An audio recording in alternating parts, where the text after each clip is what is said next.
Welcome to Review Rewind, the show where a couple of friends watch movies of old and aim to figure out if the reviewers were spot on or a little off. I'm Mike. I'm Tristan. Oh my God.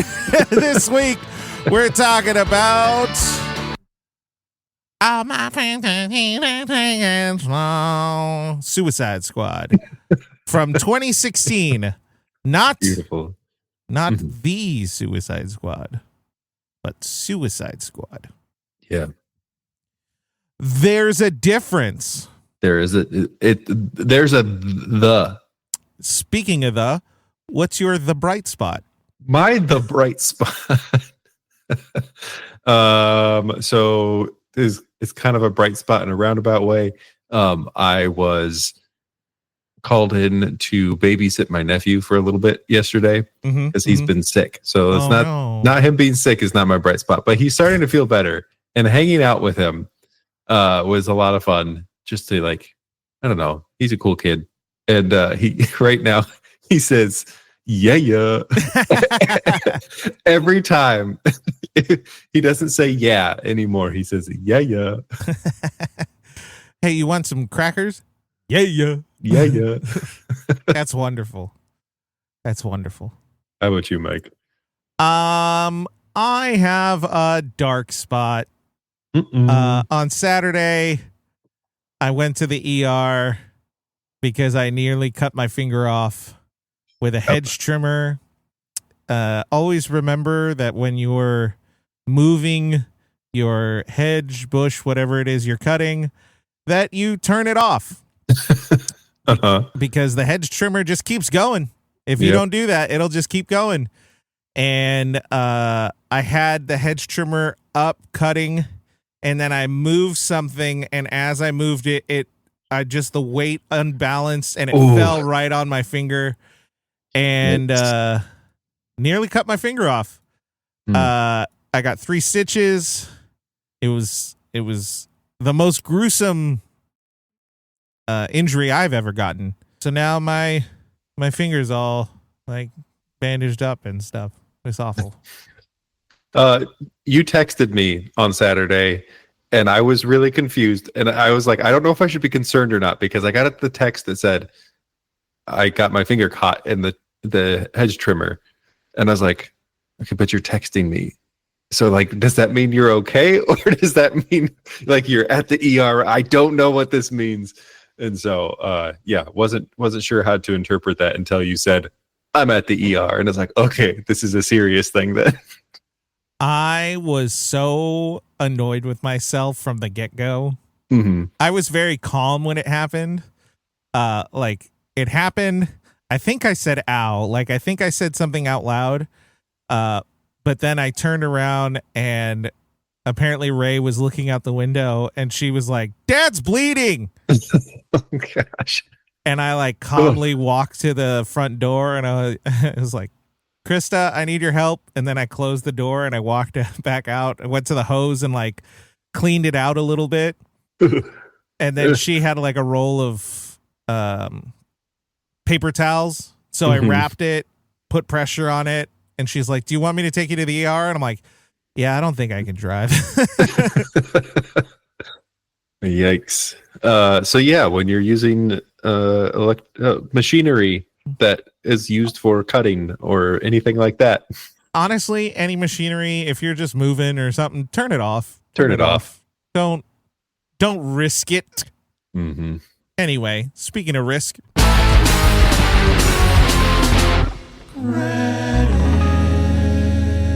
Suicide Squad was directed by David Ayer, produced by Charles Roven and Richard Suckle. Screenwriter David Ayer, distributed by Warner Bros., produced by Atlas, Warner Bros., DC Entertainment. Rated PG-13. Disturbing behavior, suggestive content throughout. Action throughout, language, sequence of violence. Genre, action, adventure, fantasy. Original language, English. Release date, August 5th, 2016, which was What was that? Hold on, I'm opening the other file. August, so 4 months or so after Batman v Superman. Oh, I didn't realize they were that close. Yeah. Yeah. Had a budget of $175 million. Grossed 100 or 325 in the US. Opening weekend, it scored $134 million. And then worldwide, it grossed $750 million. Wow. So from a financial perspective, absolute success. Yeah. From the things we're going to talk about later, not so much. Not so much. But I think this conversation is going to be interesting. Yeah, I've seen some of your comments already about this. Starring Will Smith, Jared Leto, Margot Robbie, Joel Kinnaman. Who's Joel Kinnaman? Is that Croc? Who's Joel Kinnaman? Joel. Oh, that's Rick Flag. I was like, I just realized I didn't know his name. Viola Davis, Jay Courtney, Jay Hernandez. Oh, I believe this is the person who plays Croc, and forgive me, Adewale Akinnuoye-Agbaje. I think phonetically that was pretty close. I mean, yeah. Yeah. Ike Barinholtz, Scott Eastwood, and Cara I forget how her last name is said. Oh, Delevingne? Delevingne, I think. How did Scott Eastwood get a higher credit?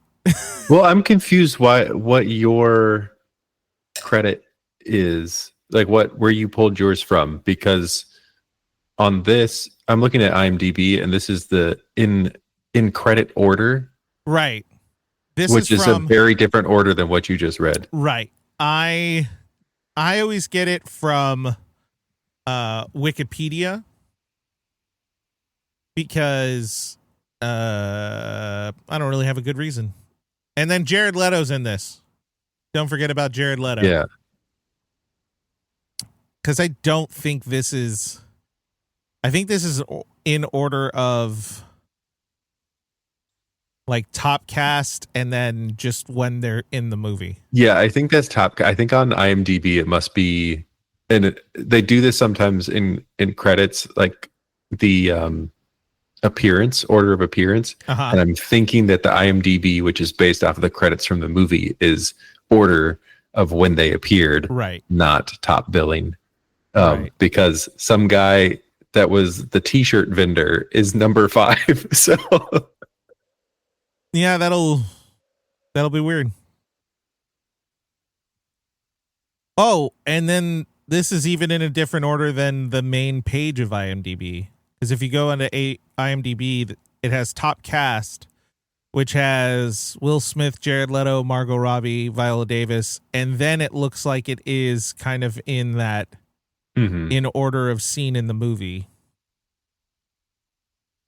Yeah, that's interesting. Weird. Yeah, I didn't realize that was how it was going.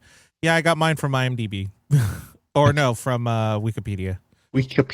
I also added a couple other ones that we don't normally do, but I feel like since we've talked about it a lot more, it's probably worth adding in there. So we have cinematography by Roman Vasyanov, edited by John Gilroy, and music by Stephen Prince. John Gilroy. Price. That is Price. That's there's Price. No N. Price. Is he interesting? I have some interesting thoughts about the production of this movie. But we can get into those after your recap.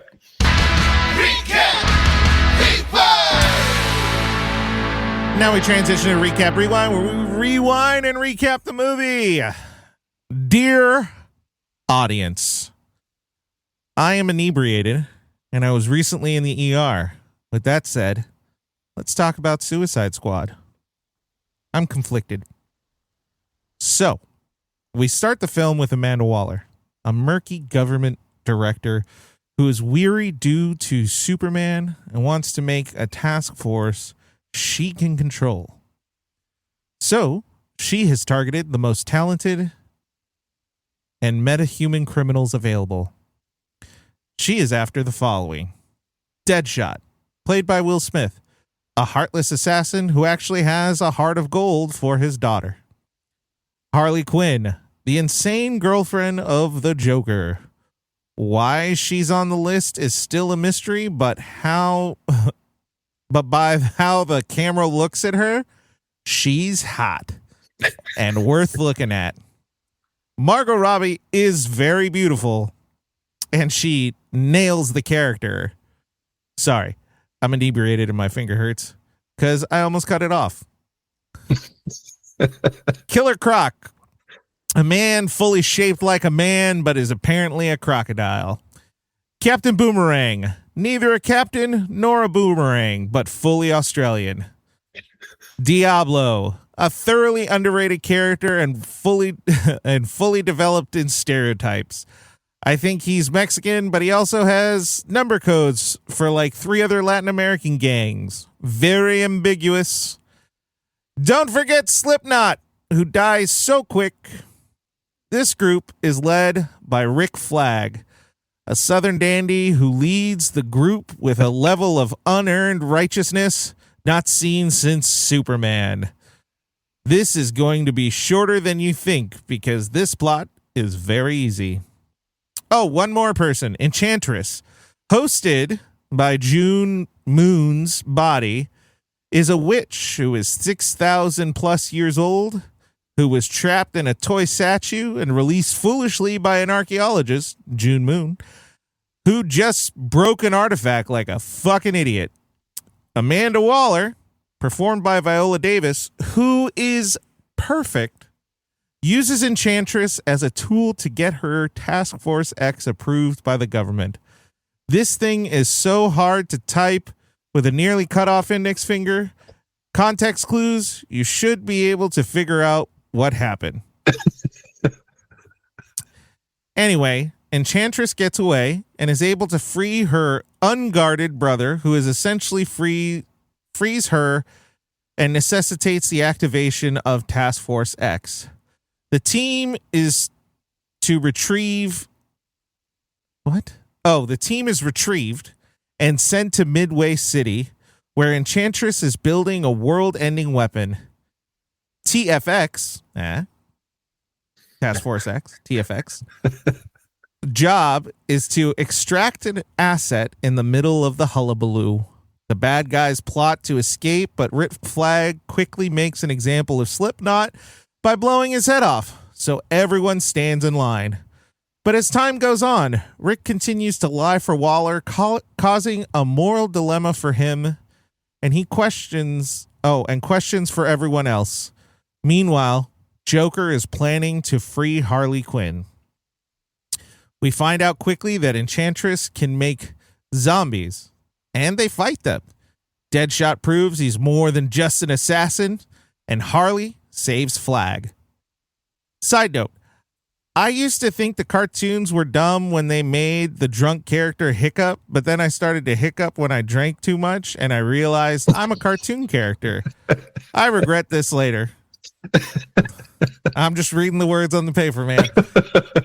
Anyway, the Scooby Gang finds out that they are saving Amanda Waller. As they are escaping, Joker comes in and saves Harley, to the dismay of Waller, who somehow can still order another team to bring Joker down, and we see only Harley surviving. Waller calls another helicopter, but it is taken down by the Enchantress's brother. Rick Flag frees all the baddies in hopes that they will follow him under their own will. The baddies go to a bar without the good guys and compare woes. Harley, being the manliest of all, tells them they need to own up to their bad deeds, and Rick walks in and gives letters from Deadshot's daughter to Deadshot. Deadshot takes this as a sign of peace and agrees to join Flag, and Harley joins and everyone else joins too. They find Enchantress, who fills their heads with dreams, but Diablo has already accepted his sins and breaks from the trance. While Flag's soldier team works to get a bomb in position, Diablo fights Enchantress, his brother, and sacrifices himself, and the bomb kills both of them. Everyone fights Enchantress, and eventually they are able to blow her up, saving June and setting everything right. Deadshot sees his daughter. Harley escapes from prison by the hands of Joker, and the Boomerang hates his life. All is well. P.S. Bruce confronts Amanda, and he scares the shit out of her. The end.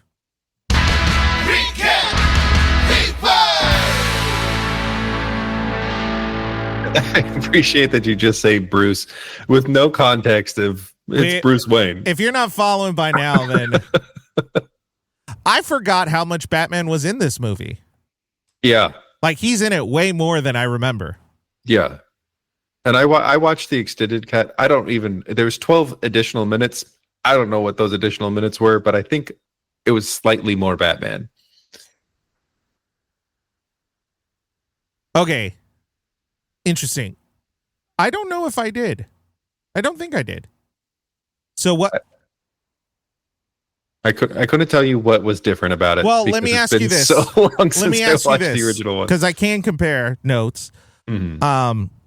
What I will tell you what Batman scenes I had, mm-hmm. and then you can tell me if there were more. Mm-hmm. So one, Batman and Deadshot. Yeah. 2, Batman confronts Harley and Joker, and then he saves Harley from underwater. Right. And then the last thing that Batman is in the dream that Deadshot has. Mm-hmm. So those are the only 3 that I saw. Maybe it's the same. Let me look up the what the difference is. Yeah. But this one is interesting because, it was more Joker scenes. That might be true. The approximately 13 minutes, more in-depth character interactions, particularly between Harley Quinn and the Joker. Oh, probably more detail within Arkham, and plot points about Killer Croc's introduction.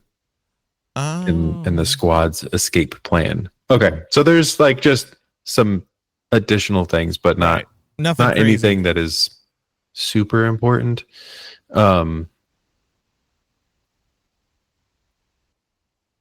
Yeah. Okay. So maybe some of my notes are going to be slightly different, but I doubt it because it's basically the same experience. Yeah. This movie is a little bit of a mess. And it's because, what do we say, 5 months after Batman v Superman? Uh-huh. And that movie was received so poorly that WB was like, we got to make some changes. So there was some additional scenes that were filmed. And at the same time that David Ayer was making his cut of this movie, WB sent it to the trailer house that made the original trailer for it to do a full film edit that was much more upbeat, that was more colorful, that was like a lighter, less heavy thing, where David Ayer's cut of it was a lot more serious and somber. So they kind of went behind his back and had this other thing happen. And my understanding is that they watched the two versions and kind of merged them together, and convinced. Well, they would have had to, because I don't think they could have pulled that off VFX wise. Yeah. Because like the trailer house would be able to create some of the visual graphics, Mm-hmm. but not some of the full-fledged CGI that they had. Yeah. And I'm sure there was about there's like a lot of back and forth between it, but the trailer house did make a full edit of the movie, and then they blended some of the somber stuff with the more actiony, fun stuff. But that's kind of why, I don't know if you got the sense of this, but I had it the first time I watched it, and again this time, of there is kind of this tonality that doesn't quite match up throughout the movie. Yeah, that's fair. That's because very fair.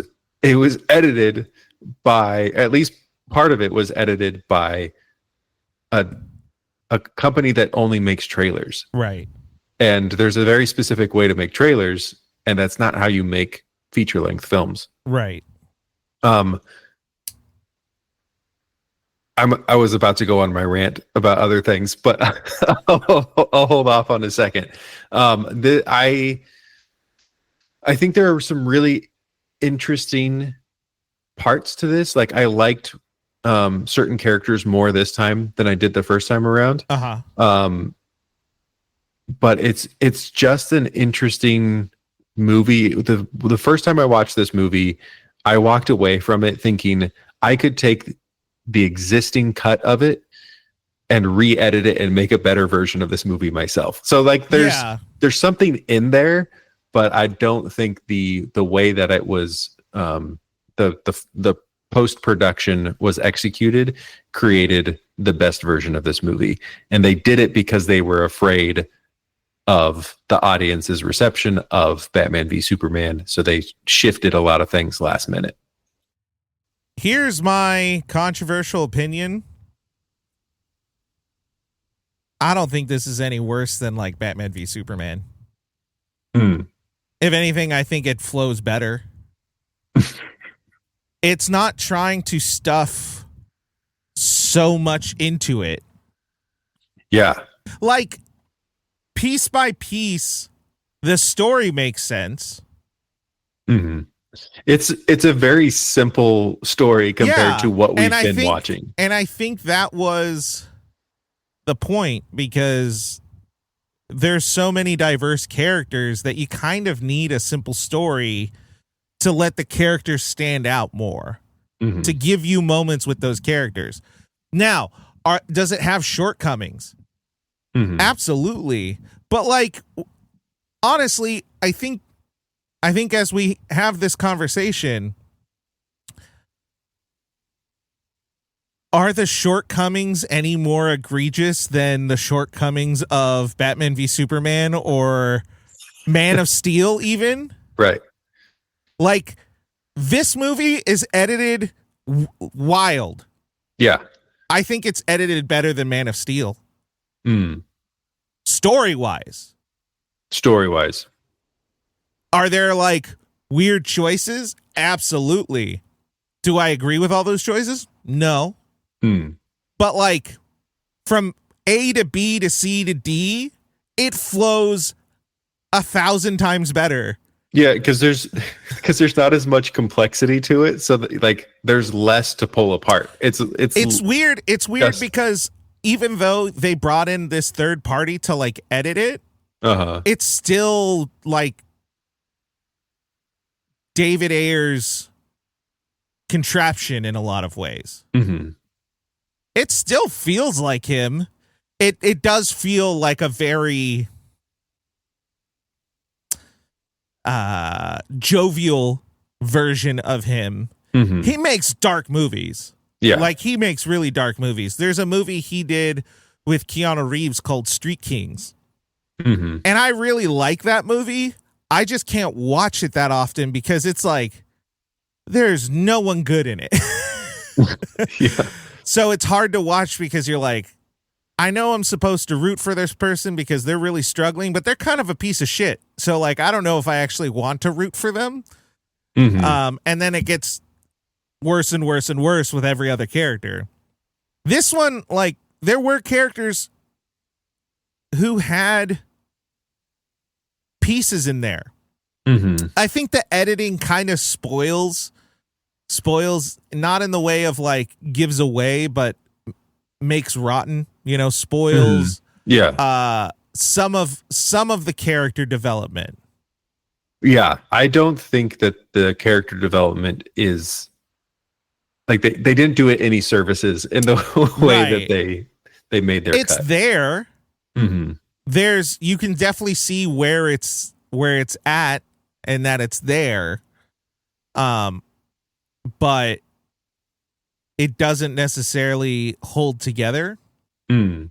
So they got the glue on and they were able to stick it together, but it's not holding together. Mm-hmm. So like you can kind of see it and you could be like, oh, I see what they're trying to make. Mm-hmm. But it doesn't really hold it on to itself on its own. Mm-hmm.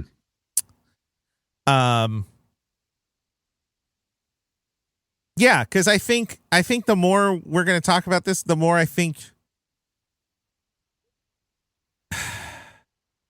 because we can talk about it within itself, but then we do have to talk about it within the scope of the DCEU and how much we shit on Man of Steel and Batman v Superman. I don't know if I have that many like egregious negative things. I ended this movie going, that was an enjoyable experience. Yeah. And I'm really curious if it was more standalone. Like how that would have held up comparatively. I like the connection to Batman. Mm-hmm. If anything, the things that make it not work is the connection to Batman of Batman v Superman. Mm-hmm. Because those were two different Batmans. Yeah. I remember being shocked by that because like it's a completely different guy. Yeah. Because I watched this, once we go through the notes, it'll click. But like those are two different Batmans. Mm-hmm. Yeah, I don't know. Did you take like note, or do you just have like talking points? I have some notes. They're a little bit of a mixture of specific things and talking points. But I wanted to actually do that this time. But I don't have 100 and however many you had last time. Okay. We ready to dive in? Yeah, here? let's go into notes. I think we can kind of go back and forward because mine is chronological. Same. Okay. So for the most part, I might have a couple thoughts that jumped around. Yeah. Do you have something for the very, very like the graphics in the beginning? I do have something about one of the graphics at the beginning. I just put graphic design and intro color palette shows that this movie was clearly supposed to be Harley Quinn as the main focus. Oh yeah. My graphics note is they put black text with a black shadow. When it on the very first shot, it's like zooming into the prison, and it's the establishing shot, and in the corner it says Blackgate or whatever prison it is, and it's black font with a black drop shadow. I didn't even notice that. And it's like that's not good. No, you can't read that. No, you can't. Okay, this movie has approximately 4 or 5 different points that could have been the introduction to this movie. Yeah. And it repeats the same information every single time. How so? Or very similar. Like our characters get at least 3 introductions, especially Harley Quinn and Deadshot and a couple of the other ones. But we get the very first couple of shots that's like going to the prison, we see Deadshot and his interaction with the prison guards, and then we see Harley Quinn and her interactions with the prison guards. So we get introduced to these characters, and then it goes to Amanda Waller and her like, I'm putting together a team, blah, blah, blah, blah, blah. And then she does an introduction for almost every single character again. And for each one of them, we get some variation of a cutaway to showing us what she's talking about, which I appreciate that they're showing us things and rather than her just saying it. But now we've been introduced to Harley Quinn and Deadshot for a second time. Right. And then from that scene, it goes to Amanda Waller going to a more official meeting saying, I'm putting together a task force and blah, blah, blah, blah, blah. And she's reintroducing some of the characters again. And then we basically get when they're finally called in and they go to the prisons and pull them out and then they bring them to the wherever the places where they give them their uniforms and stuff. That feels like another point of introducing those characters. Yeah, I get what you're saying. And so any one of those points could have been, this is where we're starting the movie. And any one of those additional learning about these characters could have been spliced in as part of those introductions of characters. I think what they could have done as an edit is they could have had, because like David Harbour, his whole part, he's kind of a throwaway character. Mm-hmm. We could make the assumption that he already supports Amanda. Mm-hmm. And so they could have shown the like intro of the Superman is dead or whatever it is. And then her going into the meeting room with all this guys, all the government officials. And she could be describing it and saying like, you know, we have them already, they're in prison. And then she can say like Deadshot shows the prison thing.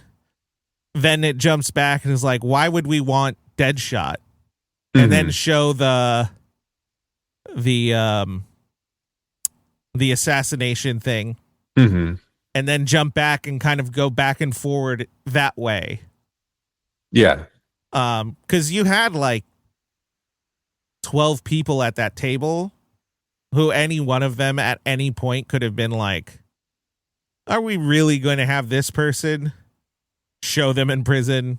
Mm-hmm. And then Amanda responding to like, yes, this is why we would want this person. Mm-hmm. And then show them how they like became who they were or whatever it is.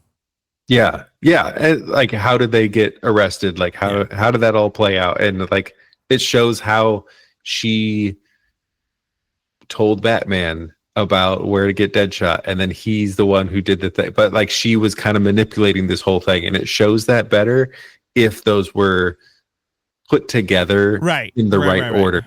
But instead we got it 3 different times. And but like, that's also like, regardless of the editing, based on the filming, that's kind of what they were doing too. Yeah, because like the introduction of Killer Croc would fit perfectly in place with the prison introduction to Harley Quinn or Deadshot, but he doesn't get any other version of his introduction. He just gets the prison introduction, but like 15 minutes later into the movie. And same with no, I guess Captain Boomerang gets his own introduction. He does. We see the Flash for a second. Yeah, that's right. But like, it just feels like, how come some characters get more of an introduction and some of them get a lesser introduction? And why do we get 5 different introductions for Deadshot? And those aren't like blended well together. Yeah. So it's just, I feel like they started it at one point and they're like, no, we need to add a few more minutes. And then they just put on another introduction thing and they're like, but this time it's got cool graphics. Like it just felt off. So I mean, that's kind of, I wasn't really taken aback by it.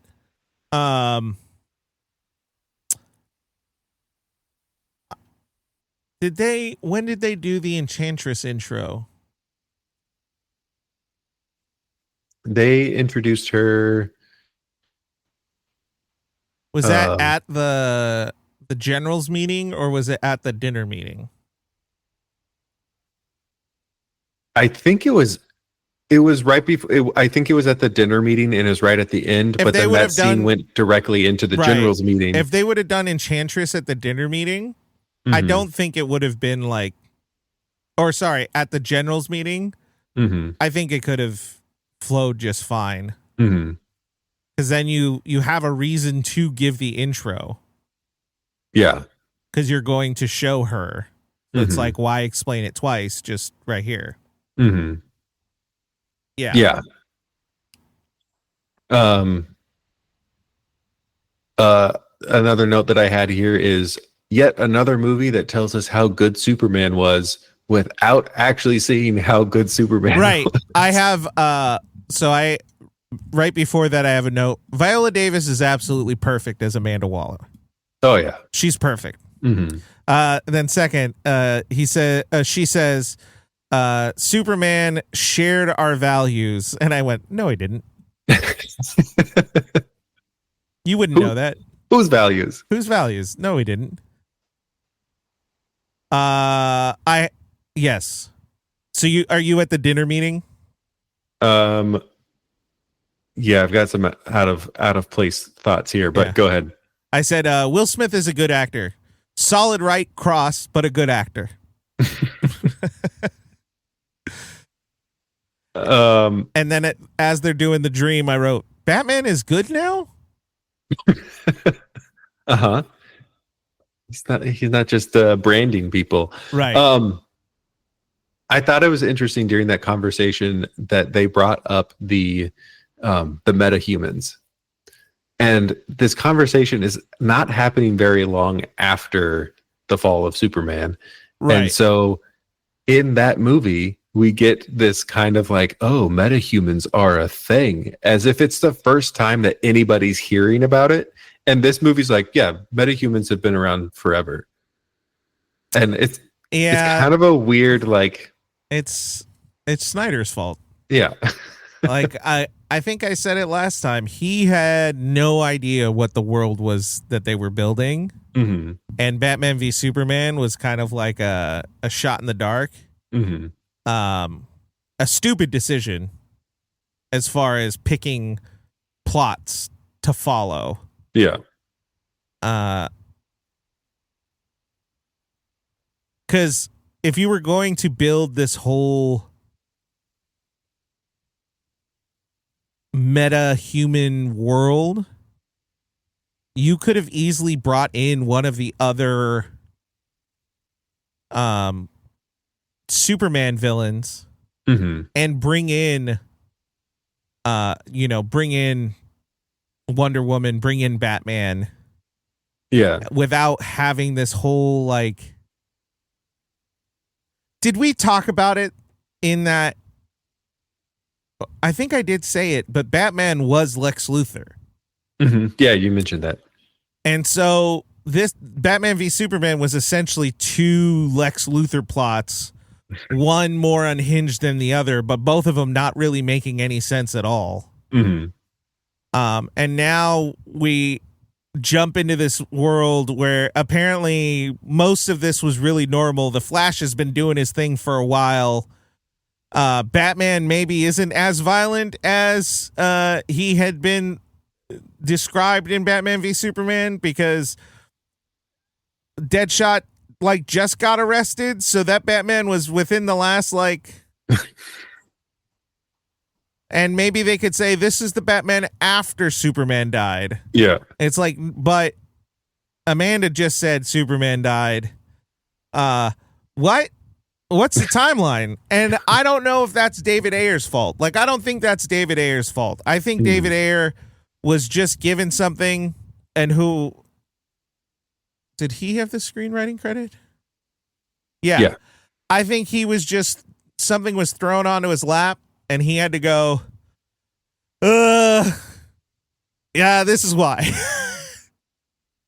This is why this is happening.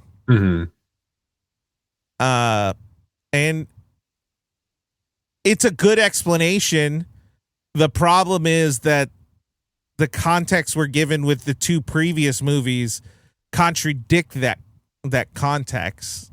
Yeah, I wonder if the Batman scenes were part of the reshoots that they did, was to change how he was presented. I'm curious about that. Yeah, I don't know. I wonder.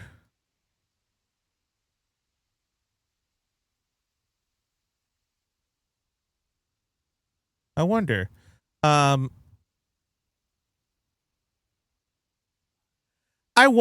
but I also don't know if I don't know, because it is like a plot point. Cuz like Batman stopping him and then his daughter stopping him is like the plot point. But I don't know. It's an interesting question. Yeah. It's a really random thing. The push-ups that Killer Croc was doing don't make any sense whatsoever. He's crouched up and he's got his leg up in a weird position. Yeah. So I got a couple things before I get there. Yeah, go for it. If the costuming wasn't so dumb, Jared Leto may have actually been a pretty good Joker. Yeah. His costuming is just so stupid. Like his teeth, everything is stupid about it. But if you had given him like a semi-traditional Joker, even doing the slick back hair, but no tattoos, no teeth, no anything like that, he may have actually been one of the better Jokers. The way he talks, the way that he presents himself is actually really interesting. Yeah, but he looks so dumb. It's good. Yeah. But his costume is so stupid. Yeah. I didn't write it down, but that was one of the things I was like, this kind of modern mob boss kind of thing that they're doing here is kind of cool. Like, and that's what he is. He's the clown prince of crime. Like, he has a villainous organization. He's a two-timer to the max, but he is a mobster of sorts. And this was outside of costuming was a good take.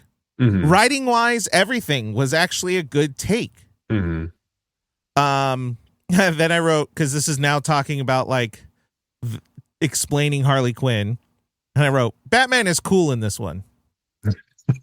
Like, he's actually cool. Yeah. Although his way of doing CPR is a little bit too makey outy.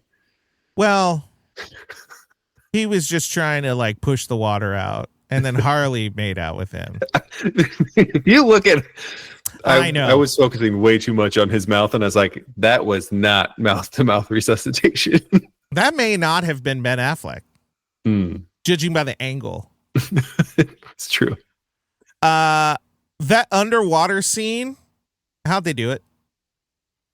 It's an impressive underwater scene.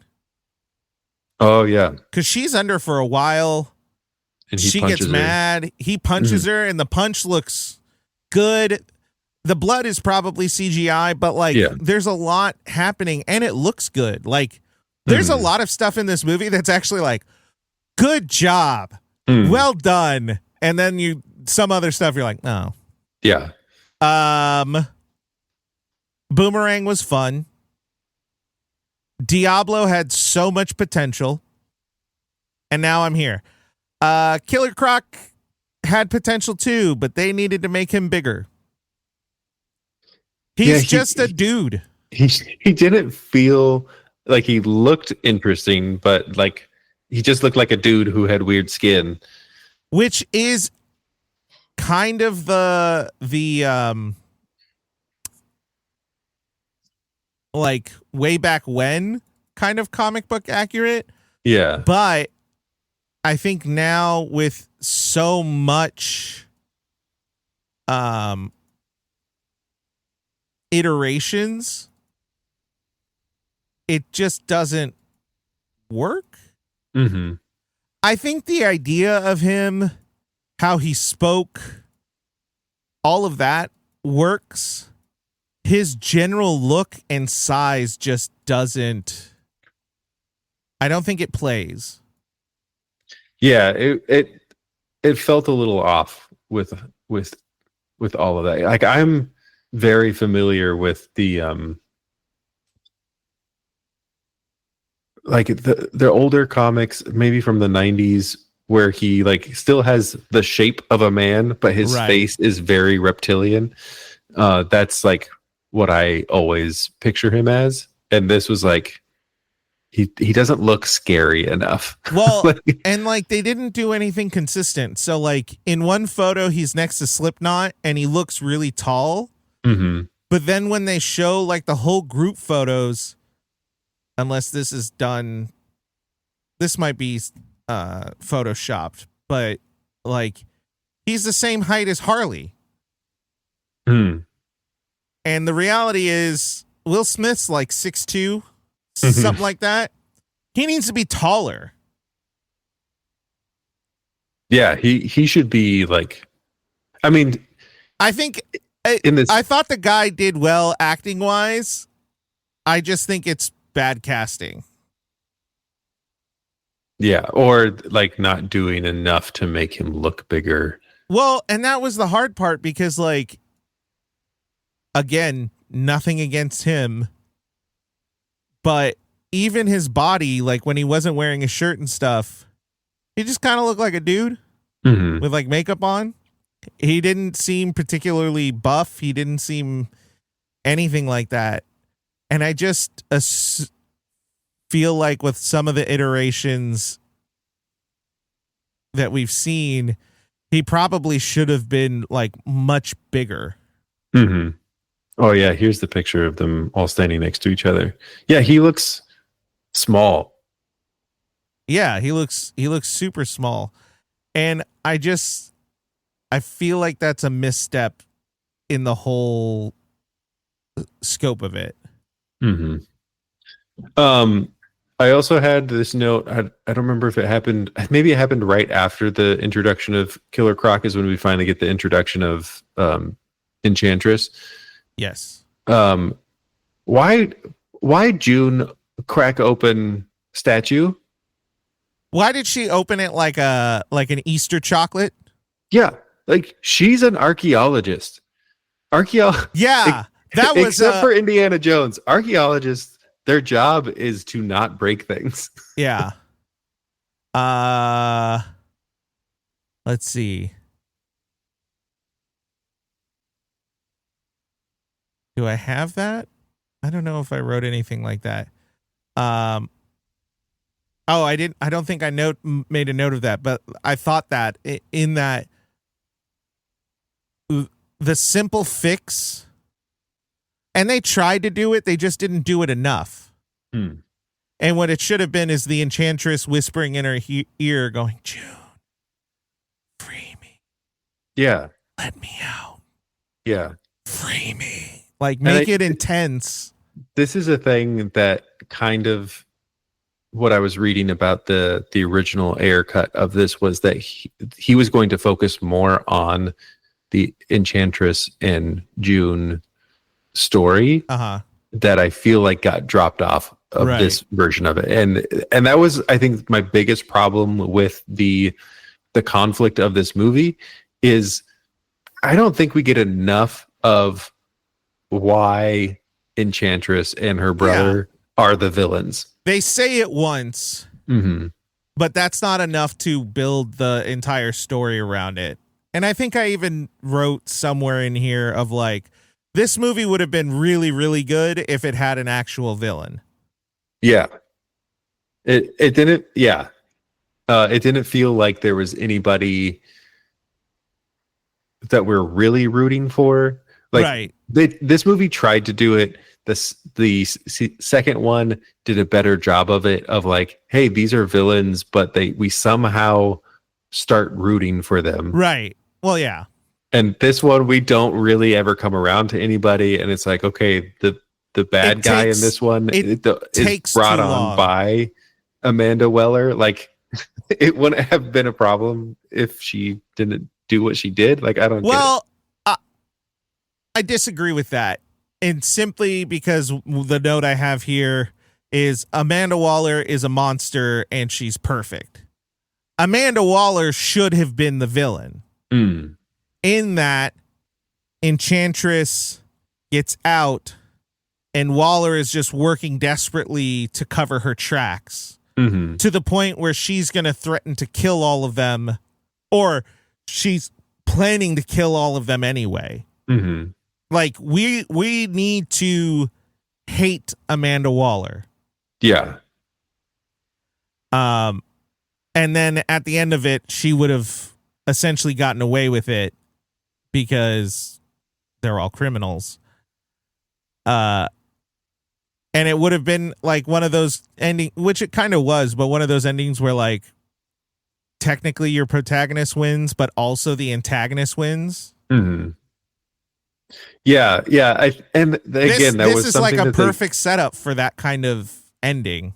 Yeah, and they kind of introduced the idea of her trying to cover her tracks, but that should have been the main focus of it, is like, hey, the common enemy here is this person who has been pulling these strings and is trying to make us. And again, I feel like they did that better in the second one, where they have to actively choose to be like, we're not going to listen to you this time. I wrote, I don't know if I like Rick Flag is essentially just a literal gun who's in love. Yeah, he has zero character in this movie. It's funny because it's his build-up. I disagree with the character. I just think his intro, they're trying to make him like a soldier and put him in a way. And like David Ayer, I think, was in the military. So like he has a relationship with that. But then once they go to the prison, I love him. He has so much sassiness where like the guard is doing whatever and he's like, hey man, kiss her ass, not mine. Yeah. Like, I love his sassiness. I want Ike dead.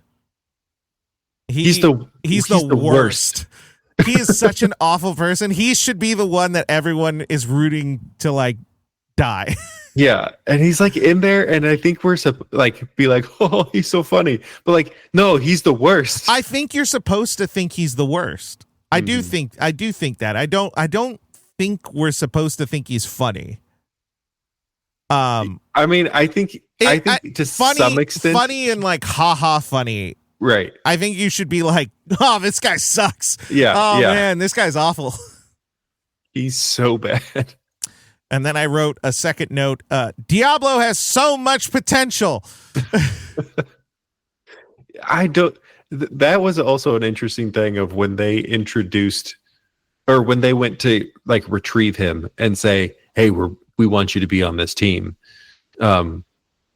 Which I guess, yeah, because they do all the introductions and then they go and then talk to the people in prison and say, we're going to put you on this team. And then they eventually actually pull them onto the team. Weird. Again, like intros upon intros. But this one is like they slap his video against the window. Like, what's that motivation? I don't know. I don't know. I don't think anyone spoke to him properly. No. And I think his character arc is a solid character. Like, it's a really good story to analyze and to like pull apart. It just feels like everyone around him has no idea how to approach him.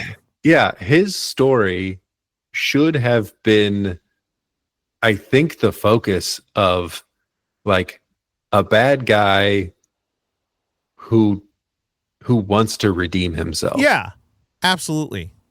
and it should have been like Deadshot and him being the main, like, these are the stories that we're focusing on. Yeah. And I get that they wanted to, like, Harley Quinn, putting her higher priority because she's a character that everybody wants to see. Nobody knows who Diablo is, but the story behind, like, what motivates him is the story that this movie needed. Yeah. I also wrote Rick Flag, Joel Kinnaman, was born in Sweden. He's Swedish.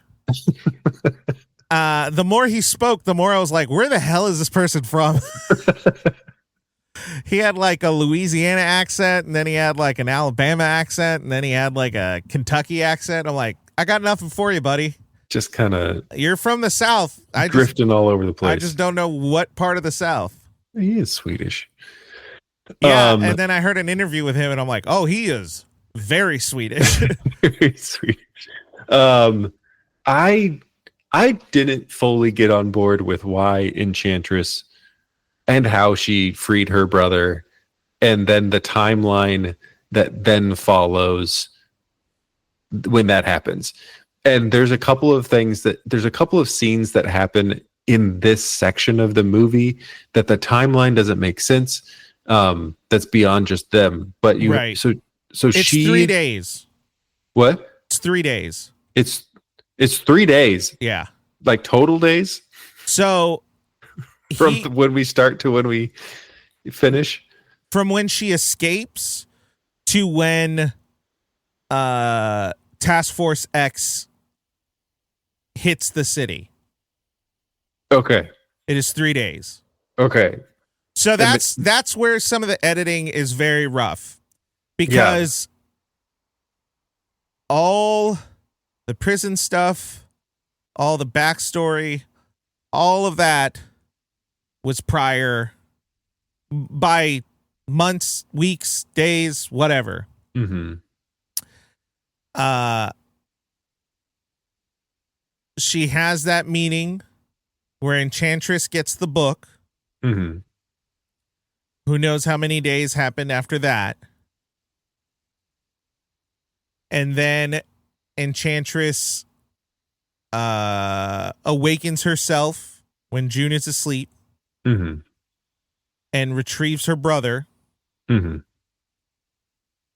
That is like day 1.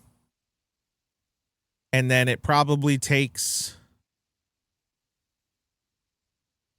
12 hours for the team to try to do the bomb. And then Enchantress fully escapes. Yeah. It's probably 24 hours by the time they get to the prison, put the stuff in them, do all the stuff. And then from that point to where they land in the city is probably another 24 hours. So it ends up being about 3 days. And that's where the editing gets a little bit weird. It's wonky. It's wonky because she sneaks out and frees her brother, and then goes back. It cuts to daytime of them retrieving the squad, the team. No. And then it cuts back to, well, I'm kind of skipping some things, but like that happens, and then it cuts back to them with the bomb and going to explode it, or with the brother. I've got the order kind of, can't remember exactly when it happens, but the brother like becomes the monster. The guy becomes the brother. That happens the same time that she goes back to Rick. Just later in the night. Yeah. That's so, all like happening. That happens. That's all happening with that all happens together. Yeah. Then they go to the prison and get the team together. And then it cuts back to the bomb happening. And then it cuts back to them. I have to watch that again because they explained it. Mm-hmm. There is points where they explained it, and so the timeline kind of levels out. Mm-hmm. I don't remember the editing off the top of my head because it's supposed to be she escapes, she frees her brother, she goes back. When she's back, he creates a ruckus. He becomes something in the subways. Yeah. Rick assembles his team. He goes with Enchantress. Enchantress double crosses them. Yeah, it's an editing error because you're right, because he does that, and then you hear it first. Mm-hmm. You hear it from the walkie-talkie with Amanda, and then in a later scene you see it. Yeah, I think that's part of why it gets weird, is because. But it's also supposed to be mysterious because there's also a little bit of you as the audience are as confused, or rather out of the loop, as the Suicide Squad is. Mm-hmm. And as the story goes on, you're getting more information. Yeah. I think the problem that stood out to me was that it cuts from nighttime to daytime to nighttime to daytime. Yeah, absolutely. But the nighttime scenes feel like they should be going together, and the daytime scenes feel like they should be going together, but they're just interspersed within each other. Yeah, I don't disagree. Yeah, the editing gets a little wonky. It is confusing for sure. But yeah, so, and I, during that scene with and also I didn't write this down, but when we finally see the Joker and he's like, I'm gonna go save her, that, I don't think I realized, it doesn't feel like a current event that's happening when it first starts, because every time we've seen the Joker has been a flashback, right? And then this moment is like, oh wait, this is him right now saying that he's going to go break her out of prison. Is that the apartment scene with all the knives and with stuff? With all the knives. Yeah. And they say, like, this is where she's at. I took that as present day. I think once it happened and I understood what was happening in that scene, I was like, oh, this is happening right now. Oh, okay. But when it first cuts to it, it feels like another. It feels like, oh, we're doing a flashback again. And then it is actually not a flashback. But that's a minor thing that is just because of the way that they introduced his character, and they didn't really differentiate the feel of flashbacks versus present. The reality is there should have been a line where they stopped crossing into flashbacks, and they just never did, because they kept going back, so that it kind of makes it difficult to follow. Yeah. And especially when a character only shows up in flashbacks. Right. And then starts showing up in what is currently happening. That gets weird.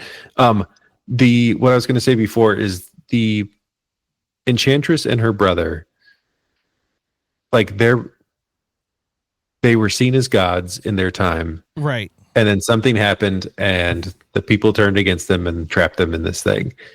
And then their motivation is to just kill everybody. Yeah, revenge. They were sealed away for thousands of years. Yeah, they were. I get the reasoning, but it just felt like what they're pieces of shit. Like I have no issue with that motivation. I just don't think they spend enough time on it. And I think that's the issue. It's just a little bit of dialogue.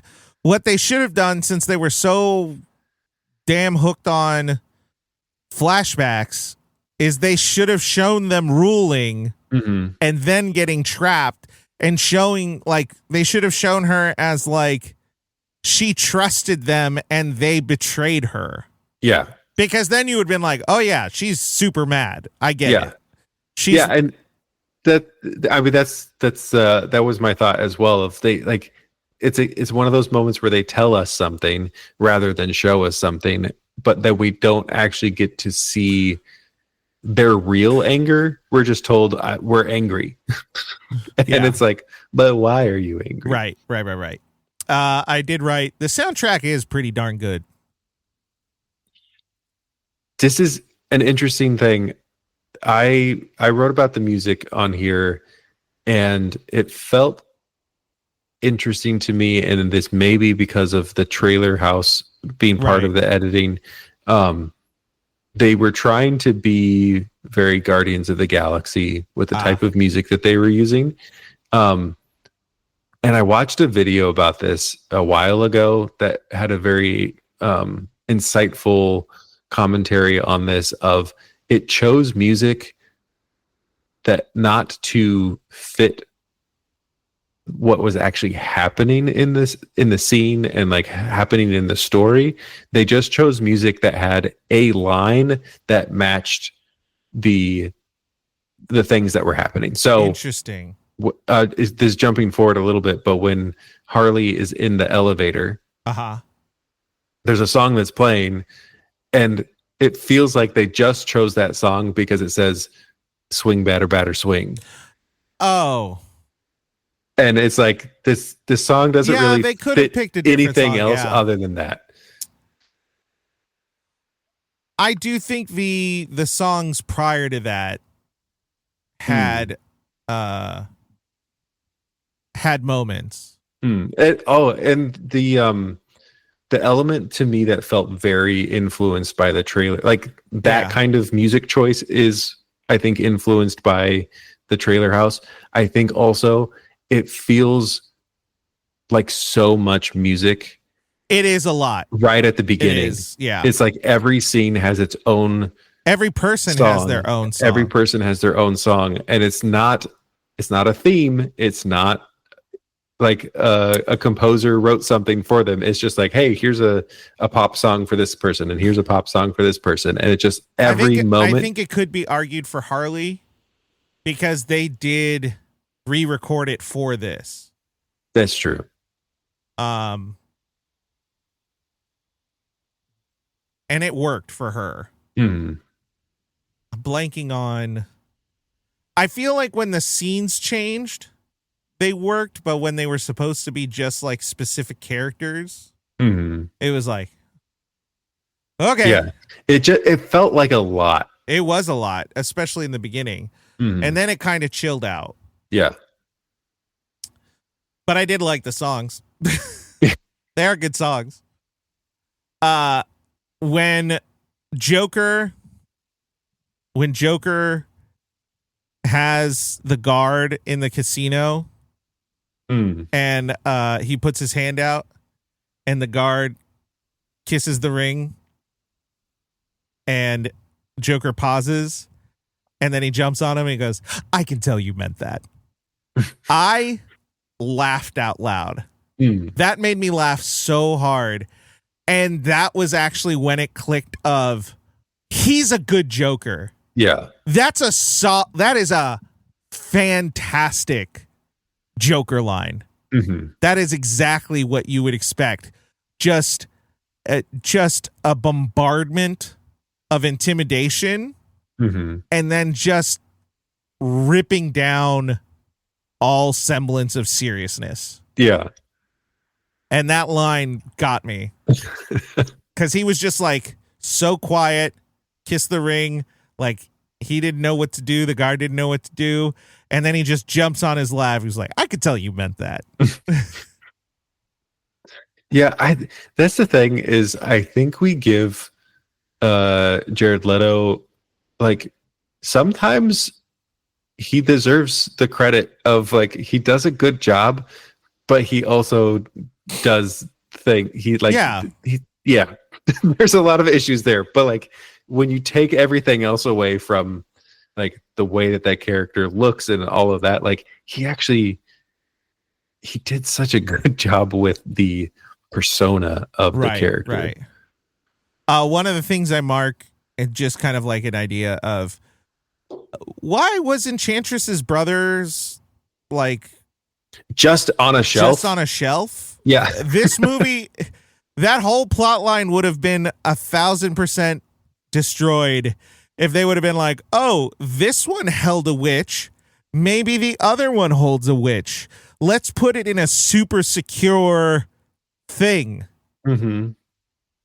Well, doesn't Amanda actually say like, "Oh, her and her brother were trapped"? Yeah. So she knows it. Yeah. And she's just got him on a bookshelf in her closet. Which is supposed to be like her work from home closet. Like I don't Yeah. know how that was the right move in any way, shape, or form. That's crazy. Yeah.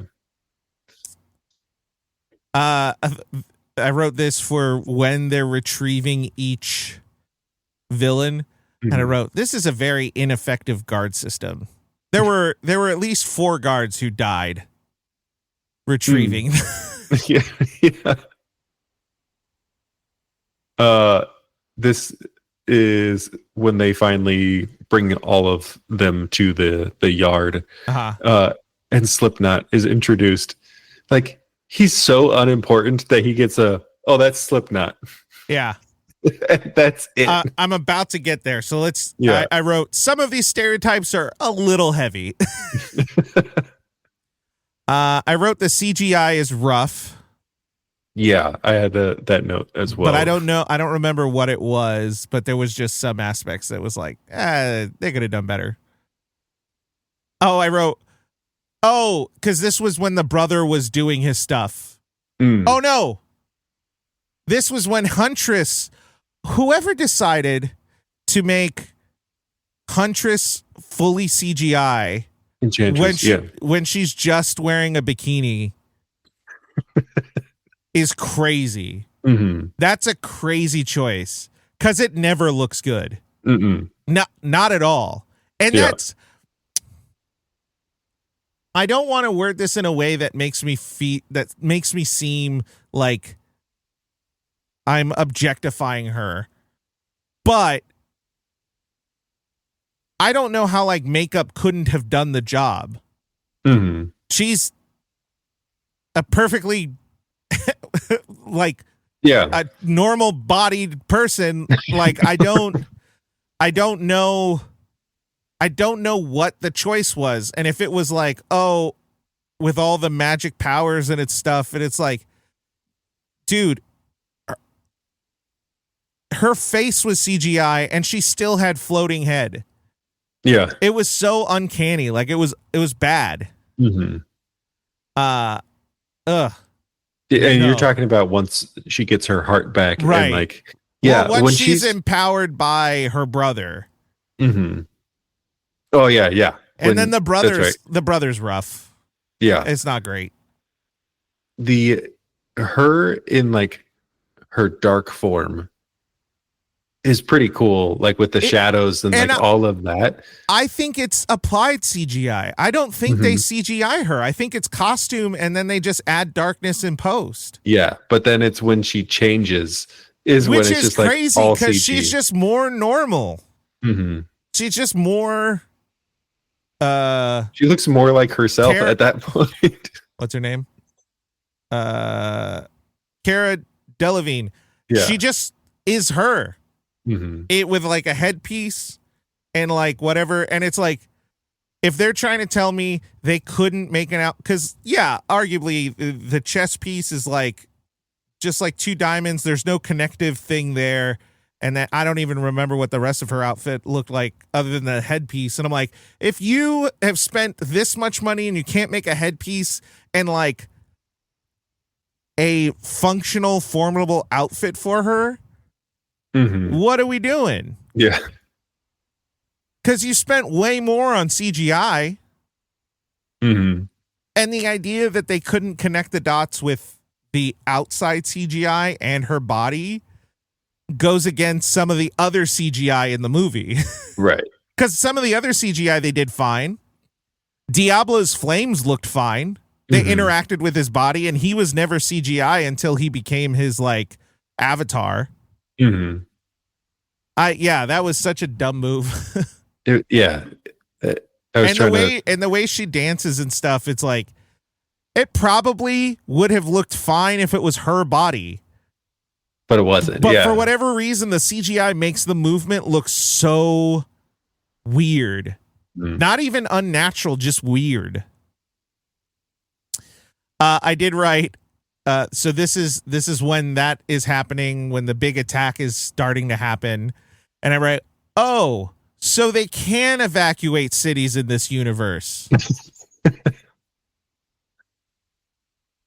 And then when they drop off Boomerang, I wrote, wait, he cut the bag with a knife, literally following the zipper.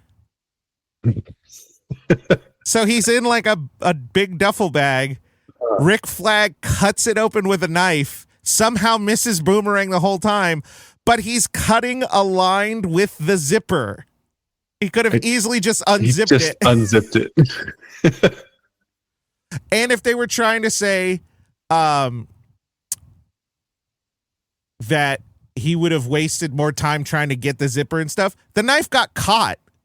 Mm-hmm. He stumbles with the knife, and I'm like, I think you would have been fine with the zipper, honestly. Been totally fine, yeah. And then I wrote, Slipknot was shortchanged. Mm-hmm. Maximum. Like, oh yeah, that guy. Slipknot. Eh? Yeah. It's like, hey, that guy, he's the one that's going to die because he doesn't get an introduction. Yeah. And then also Katana's intro just felt like they shortchanged the hell out of her because she is such a unique character. Mm-hmm. Because she emphasizes that like magic exists, mm-hmm. and that there are like, she is a vigilante of sorts, but like there are good guys who are using magic as well. It isn't just like used for Enchantress. Mm-hmm. That should have been like, she should have been working with Rick the whole time. Yeah. Because that would have tied together why Rick is an asset. Yeah. You know what I mean? But they just like bring her in randomly. Yeah, she comes out of nowhere. There's no mention of her, and she just shows up, and it's like, oh, that's Katana. She, like, the soul of her dead husband is in that sword. And right. It's like, okay. Yeah. I do like that intro. I think that could have been good if it was like, if they had given her a fuller background, mm-hmm. and then Boomerang's like, who's this chick? And then he says that. It's like, oh, it's a funny line, but you understand all the context. Yeah. Yeah. At that point, it just felt like they're just trying to throw everyone in. They keep adding characters, and like, why? And she was kind of an important character. She is. She's a vital character. And she gets... Yeah. She just gets that. That may have been the studio. Mm-hmm. Maybe he wrote more, but I feel like the studio was like, you got a lot of obscure characters. We need to throw Harley Quinn in more. We need to throw some characters people know. Mm-hmm. And he's like, but I got all this background. What happened? And having her there would have also helped the like, hey, we've got Rick Flag and Katana to help keep these people in line. Yeah. But she's just thrown in. Yeah. After Rick Flag gives his speech, and then Deadshot is like, that's your speech? Mm-hmm. I wrote, triangle bitch is a really good line. Like it was really good. Like mm-hmm. It sit in there really well.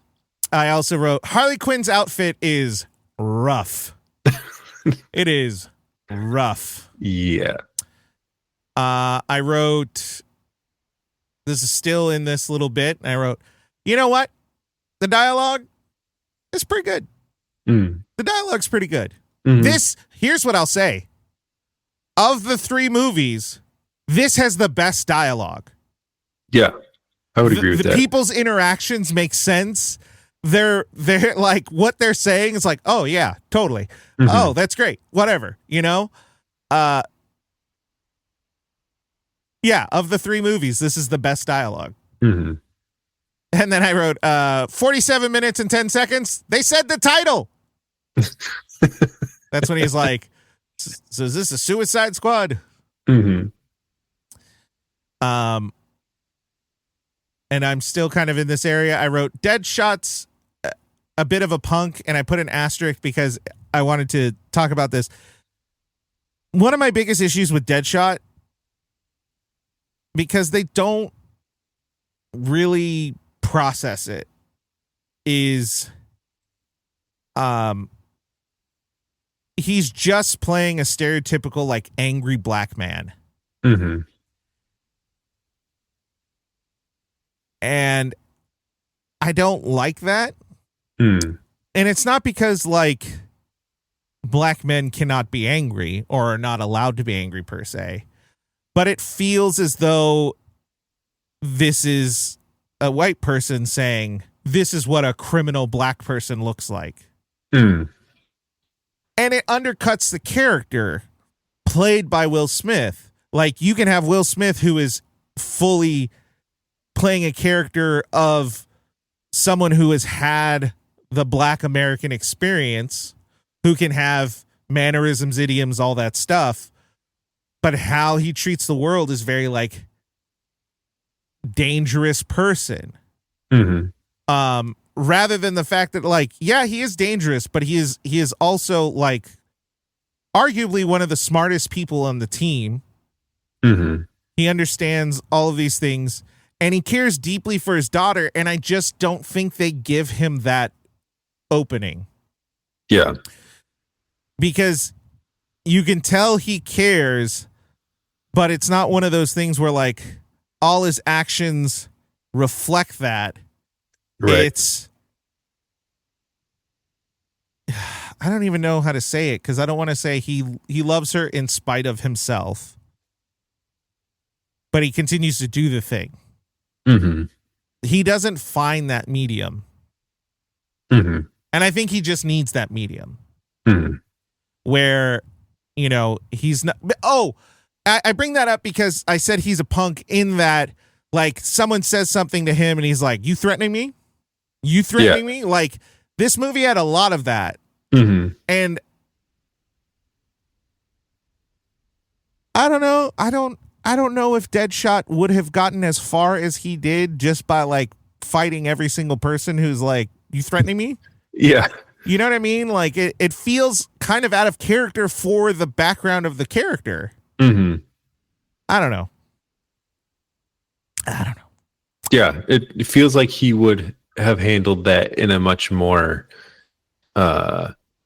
sophisticated way, I guess.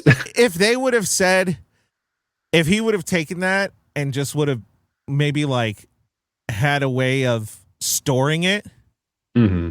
he's like, right, that's one. And never explain anything else. Mm-hmm. But every time someone does that, he's like, all right, that's two. And it's like, someone could have been like, why do you keep counting? It was like, it's every bullet's going to go in him. It's like, Mm-hmm. oh, it fits the character. He's still showing aggression, but he's not like fulfilling this stereotype per se. Yeah. I don't know. I might be reading too much into it. So I take my opinion with a grain of salt on that one. Do you have anything up to that point? So we're about to hit the city.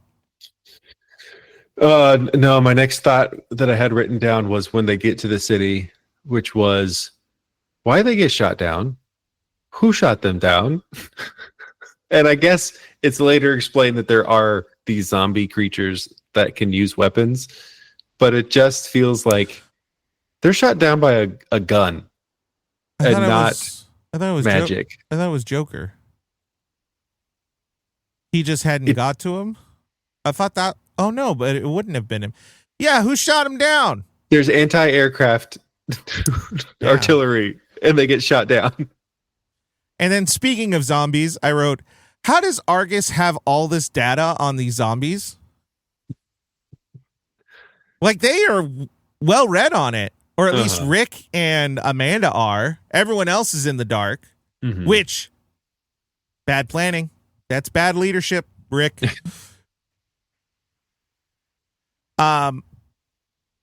So they fight. I do like the character development of like Deadshot is showing I'm not who you think I am by just, you know, defeating the zombies. I just didn't like that prior to this, when they were about to walk into this situation, Deadshot is like, I'm going to kill that guy, and I'm going to make a break for it. You in? And Harley goes, yeah. But then when they see the zombies and Rick Flag is getting kidnapped, Harley, rightfully based off the plan, was like, good riddance. And then Deadshot goes, if he dies, we die. Where was that in the plan prior? Where was that 5 minutes ago? Doesn't that make your plan pointless? Planning on killing him. You were planning on killing him. This falls into your plan. Mm-hmm. I guess I missed whatever like plot point was given between those two moments. Yeah. That would have changed his mind. Mm-hmm. Oh yeah. Rick Flag having doubts after Deadshot kicks to ass. I had I don't remember, it's happened several times, but like, why do we keep getting Harley Quinn flashbacks? Because they're trying to make her the focal point. Yeah, but they don't really add anything to the story. I know. And it's really just more of like, oh, we finally get a live action Harley Quinn. We get to see her origins kind of thing that we've never been able to see in a movie before. But it doesn't fit in this movie. That might be in the extra. I think there are more scenes of that in the because the extra. I don't know if there's a flashback between that. I didn't write it because I feel like I would have said something about that. Is the scene of her falling into the vat? It's earlier. I think so. It's somewhere else. Interesting. Maybe it's later. I don't know. I think there are probably more. It might scenes. be actually. It's when she's walking in front of the store. Yeah, because she sees something and then just kind of like snaps out and then breaks the glass and yeah. But like, it just feels like, why are we getting this much backstory for her, who is not like, her story is not impactful to the events that are happening in this.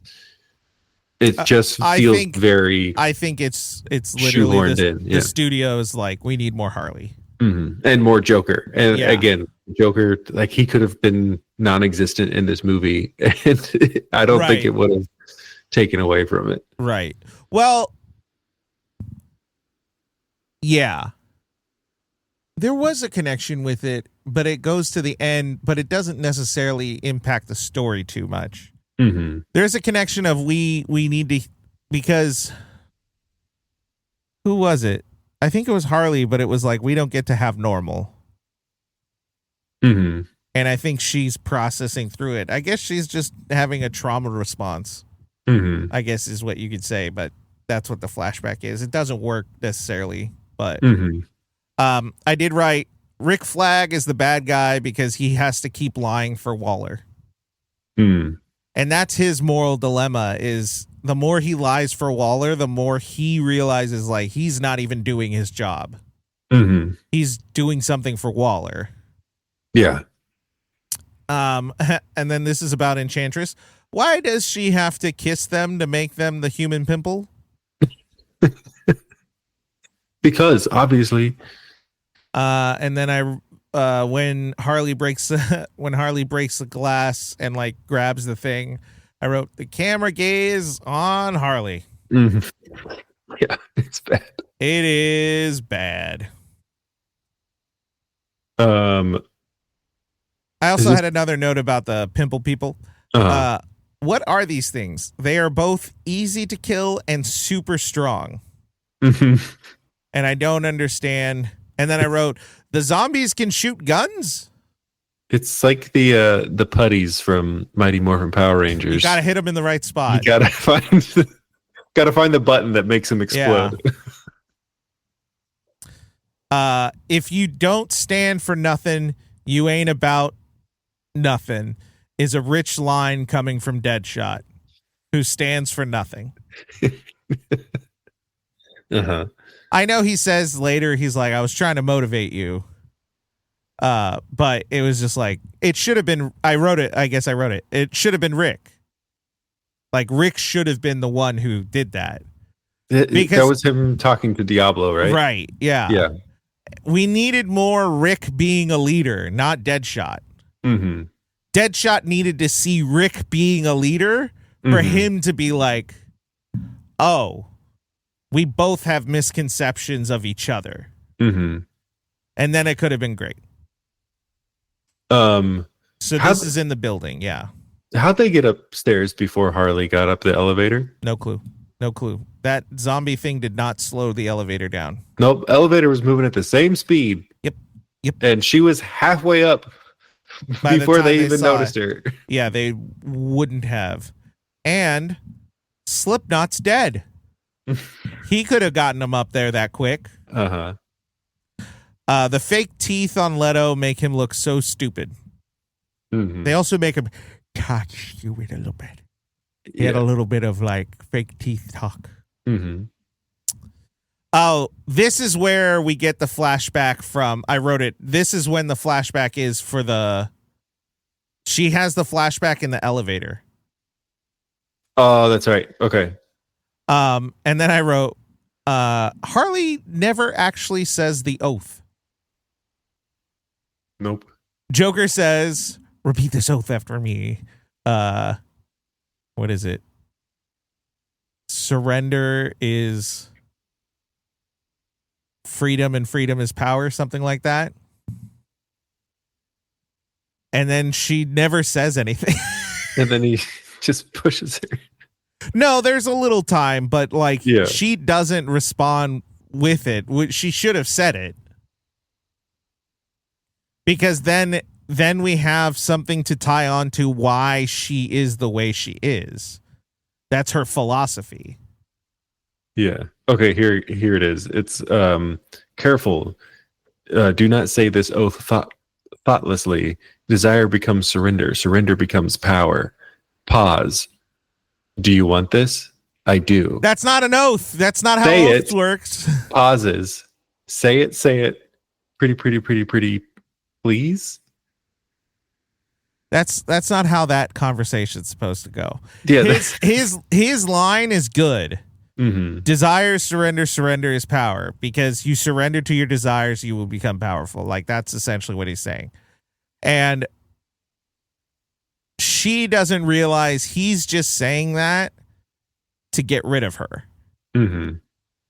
Which, if that was her like thing that she glommed onto and like repeated and whatever it was, it actually would explain her, and it would explain like why she's so willing to just be whatever. Mm-hmm. But she actually never says the oath. Nope. And then we never hear anything about that again. Nope. I think that was a mispoint. And you know what would have been a better kind of mirroring of we get that scene of him saying like, hey, if you want to be with me, like this is what you have to do, and she falls into the thing. And then if later when she falls out of the helicopter, if that was like those scenes could have mirrored each other. Oh, that would have been really good. And that could have been impactful as well, because it was almost a like the first time she got pushed was when he didn't want her really, but then he did end up saving her. And then this other scene is he does want her. And then they lose each other. Right. That's solid. That's really good. I think maybe they tried to do that, but it didn't actually feel. Also, I did write, why is everyone having flashbacks? And I had a realization that I actually think would have fixed all of this. It's Enchantress. She senses them coming closer, so she keeps sending them back to their trauma. Mm-hmm. And they could have literally had a scene because, like, Harley was in a trance. Mm-hmm. Have everyone in these trances, and then when they're knocked out of it, they're like, oh, nothing, never mind. Mm-hmm. And then once they get to the end and Diablo breaks out of it, they all could have been like, oh, she's been doing this the whole time. Yeah. It would have worked. It would have made it better. There are little tiny things that would have made it a lot better. And I don't think it would have been like an egregious thing to fix. Mm-hmm. They could have had someone off camera saying that. And they made CGI Cara anyway. So just CGI her going into like They're mine. She's like, I can sense that they're coming. Mm-hmm. I will distract them. You know? Yeah. I forgot this is an audio medium. I was moving my hand like in Wayne's World, or like. I don't remember specifically what happened that made me write this, but up to this point in the movie where they have now gone and they found out that they're trying to save Waller, is there's no stakes. Like, it doesn't feel like there's any stakes in this. All the people that have died are nobodies. Yeah. We don't care about them. Yeah. That's agreed.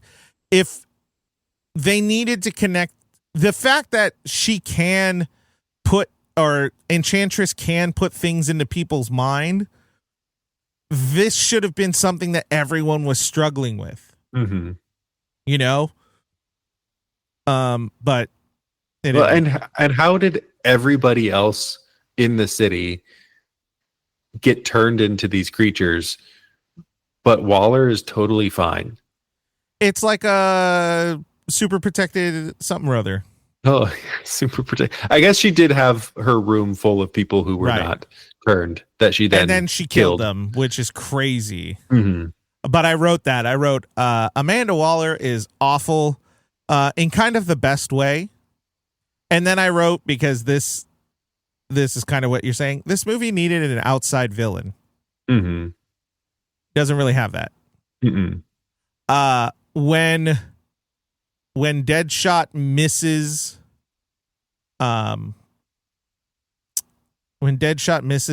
the shot on Harley, and he goes to her and he says, I missed. Rick Flag smirks, and I was like, that was the most endearing smirk he's had in this whole movie. And then I wrote, Joker is Loki. Oh, yeah. He never dies. He's always there, so he's kind of a god. Mm-hmm. And he's just mischief. Like, ultimately, lots of death and stuff, but it's just mischief. Like, yeah, he's not actually doing anything other than causing trouble. Yeah. So, I mean, this basically all leads into, like, Waller gets in the helicopter and she said, "Oh, I'll come back," and then it crashes, and they go to try to find her, and Deadshot finds the book that has all the information. And at this point, we're getting do you have any thoughts about that before we get to the bar?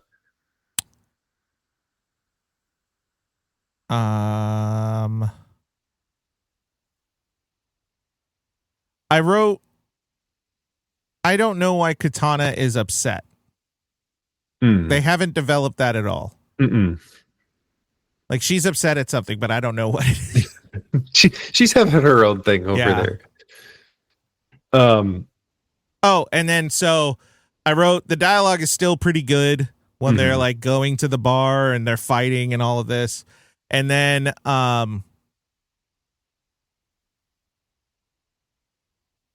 she goes into the bar with the criminals, Katana.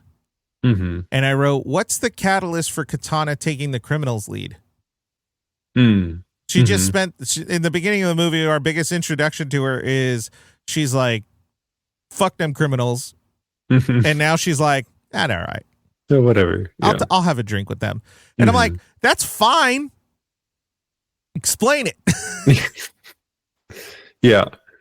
So this is the moment in the movie that in like, when you're writing the script, you have the moment where, like, everybody's kind of falling apart, and then they come back together and have this, like, this is the reason why we got to do what we got to do. Right. It feels like nothing, and it could have been something more. I think there are some really good lines, like you calling out in your recap that Harley's like, hey, you got to own it. You got to own who you are and what you've done. I think that makes sense for Diablo. Mm-hmm. but it doesn't make sense to motivate anyone else. Nobody else's motivation makes sense in this scene. Like for him, he has a reason to own what he did and then be motivated to do better. Yeah. Everybody else is just like, yeah, sure, let's do it. Yeah. Which I did like what? You got something else to do? Yeah. That's fine. Like that's fine, but the rest of it is like him saying you're free to go. Great. Him giving his daughter's notes. Why does he have all those notes? Because Amanda's using it as a I guess if they were in the Amanda book. is trying to isolate him. Yeah. So that makes sense. I don't have any issues with that. I just don't understand the quick turn. Yeah. My comment about it is more of why are they in the middle of a war zone and he has all of these notes? Like, I understand why she's withholding the notes, but like, why are they there right now? Yeah. It's weird. But I did write interesting dynamic. Harley is the one who is kind of being the person who is feeling the male feelings. Because Diablo tells a story. It is very sad. Mm-hmm. And everyone is like, that's rough. That's tough. Mm-hmm. And then Harley is basically like, man up. Mm-hmm. It's just a weird dynamic. I'm like, that's fine. We needed more. Yeah. When Rick comes in and he breaks the phone and he's like, you guys can go. Why does Harley check her neck? I don't know. Because hers has been deactivated. Yeah, I know. By the Joker. But she's like, oh no, oh yeah. Like, yeah, girl,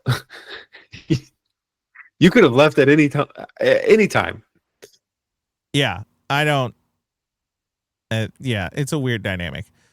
I think what they could have said is maybe without Joker, she actually still has good in her. They could have gone that direction. It would have made sense. Mm-hmm. But they just kind of force it. Mm-hmm. Which maybe they had more, and they just tried to cut through it. Yeah. The scuba guys, where did they get air tanks from? They had them the whole time. When was that a plan? I also wrote, they made Croc too human. Because when he gets on all fours and he like crawls down the steps, he looks very stupid. He looks so dumb when he does it. He should have just jumped in. Diablo has too many numbers on his face and around his head. I think I saw MS-13 on his head. And like a bunch of different gangs. Like, I don't know who this guy is like connected to. Yeah, I'm trying to see if I can find a close up of him. That final scene is mostly just like clouds and smoke and dust. And it's hard to watch because it's like nothing's happening. We just have people in fog. But the music was very Pirates of the Caribbean. It was. I was trying to figure out. And that's what it was. The slow motion makes everyone look really silly in that scene. Mm-hmm.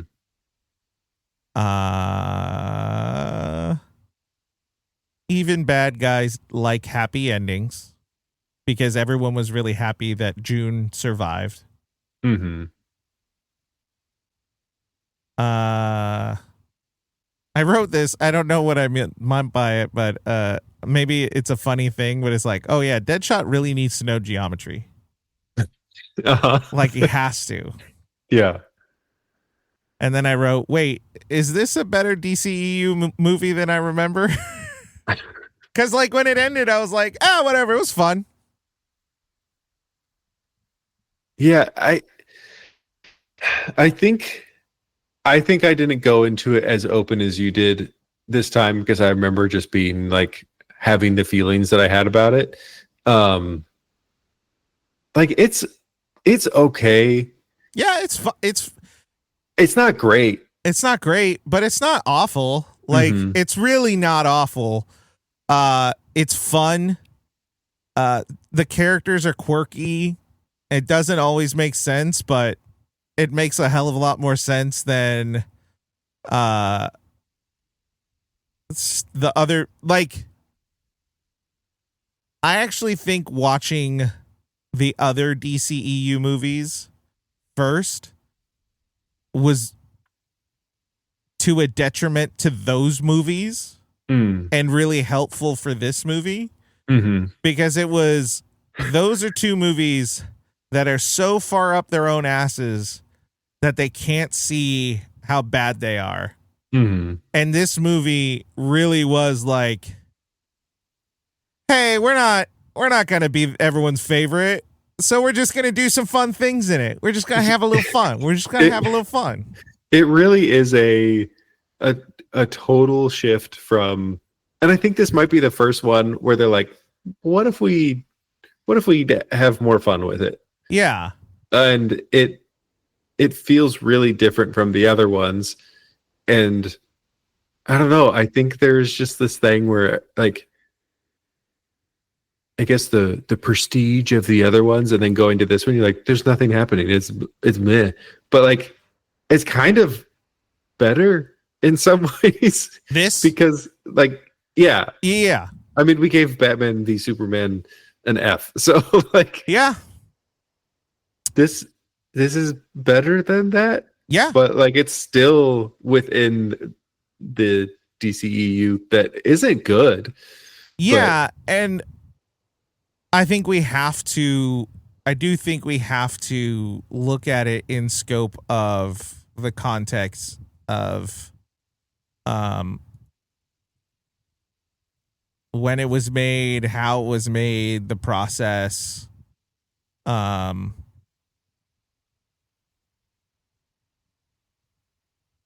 Like, I like this way more than I liked Man of Steel. I didn't finish this movie going, they ruined it. Right. Like, each character had a decent understanding of who the character was. Like, the stereotypes aside, Deadshot was Deadshot. Harley was Harley. Joker was a lot better than I remember him. Yeah. The characters felt like they were supposed to, for the most part. Yeah. Some of the characters didn't feel like they made sense for the story. Right. But honestly, this little corner of the DCEU is actually, I think, the best little corner of it. Yeah. Because agreed. You got this one, you have the next one, which is basically a better version of this story with slightly different characters replacing these characters. I think the Suicide Squad is better than this one. Oh yeah. But then you get like Birds of Prey, and that one was good too. Yeah. And so like everything else felt like it was falling apart, and things that came out of this one were actually like, this is good. Can I be 100% honest? I honestly think that people didn't like it because of racism and misogyny. It was a black guy as the main character, a very diverse cast, and essentially a female lead. And like, people were just angry about it. We had Superman, we had Batman, and then suddenly we had this. And I think if you really dive into it, Batman previously was just sullied. Superman was completely misunderstood. Who gives a shit about Wonder Woman? And then this movie was like, oh, Deadshot's kind of cool. Oh, Harley is Harley. She's fun. Diablo has a lot of potential as a character. Oh, Katana looks cool. Yeah. Croc was a misstep just all around. Who else is in this? Boomerang is like solid comedic relief. And then, Rick Flag plays the stiff. Mm-hmm. And Amanda Waller is just horrifically bad. Mm-hmm. But is getting away with it because she works for the government. Yeah. And that's it's honestly an interesting, a really interesting plot device that doesn't get explored enough, but could have been really, really, really good. Mm-hmm. Especially because we have all this bullshit with Superman and like his whatever. And it would have been interesting to say like, hey, we have a human who is working for the government whose intentions are far worse than anything Superman brought up and was way more merciless. So maybe Superman isn't that bad. Yeah. Before we like jump out of the story and everything, I heard someone say something, and I think it's worth talking about since this is our last DC movie that we're going to be watching and talking about. But I wanted to get into the idea of like Man of Steel, Superman, and the new Superman movie just came out, and I watched it. Fabulous, so good. But record scratch. Someone said something that was very interesting, and it was talking about the Zack Snyder world, and it was the greatest misunderstanding about the Snyder Superman is his humanity. Superman through the ages is an alien who comes to Earth and tries to belong within the realm of humanity. And he is looking for humanity to find validation. He is working to be more human. And that is what's endearing about Superman is his power doesn't matter because he is just searching to be human. And in Man of Steel, there is no humanity in him. It's beat the hell out of him from his dad because his dad is basically like, fuck humanity. Yeah.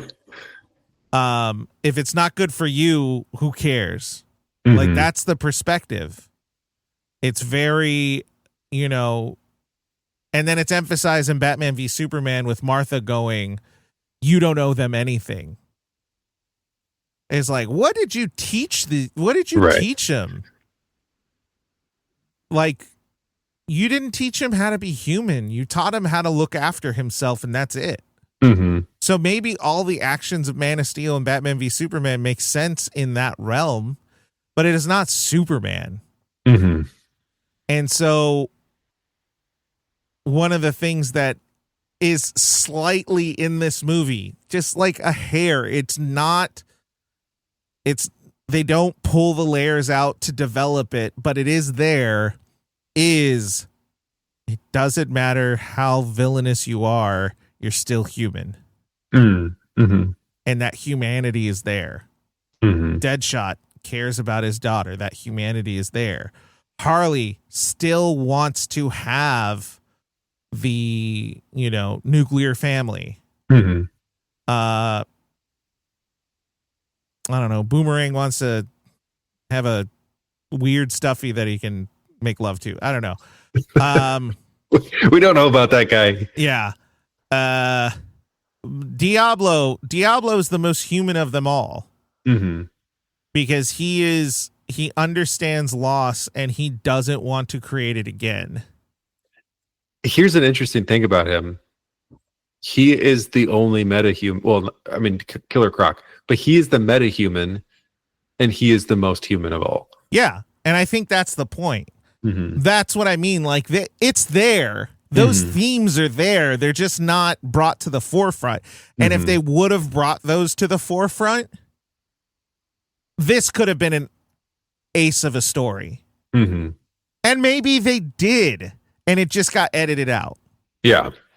I don't know. I think the biggest thing for this movie is that it got changed so late in the game. Yeah, which was Warner Brothers has a terrible, terrible reputation of not trusting its creators and making changes that, I don't know, some old asshole in a studio office or whatever is like, this is what we should, we're gonna make some money off of this one. But they don't know how to make a story. They don't know what people actually want. And if they would have actually allowed maybe what was about to be a good story, it probably wasn't going to be the best story, but it could have worked. Because I don't think this movie would have been as dark as maybe it is assumed, because a lot of the scenes, a lot of the humor, those are there. Yeah. They didn't reshoot those. Those were there. It's just they made the edit in a way that maybe tampered with that original vision, and then they added a lot of the visual effects to, brighten it up and all of that. Yeah. I mean, this is a movie where the actors really enjoyed it. Yeah. And they all got tattoos, matching tattoos. Apparently the production of this movie was a fun experience. Yeah, except for Jared Leto. Except for Jared Leto, where things got weird. Yeah. But everyone else really enjoyed it. I think the breakdown was in the post-production side of it. Yeah. Agreed. And I think that gives me more respect for the ideas in the picture. I still can't give it too much more credit or too many more points, because ultimately we have what we have here. But like everyone who, fought for the Snyder cut, and then they want the Ayer's cut, and the reality is it's not going to happen. This movie is edited funky, but I think the essential story is there. And whatever they do might make it a little better.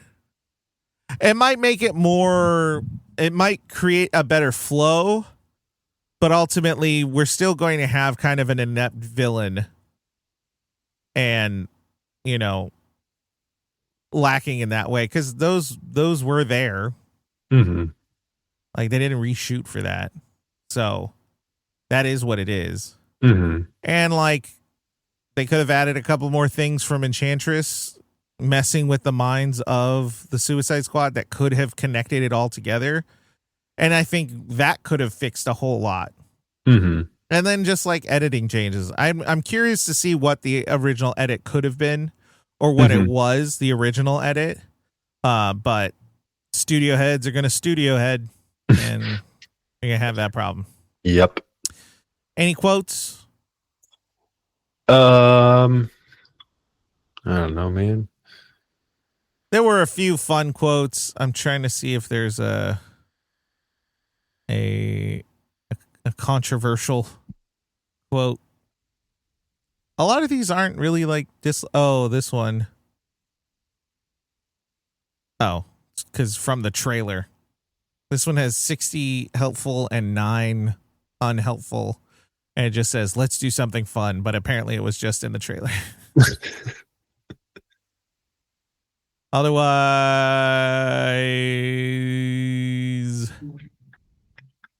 I don't care. Here we go. Yay.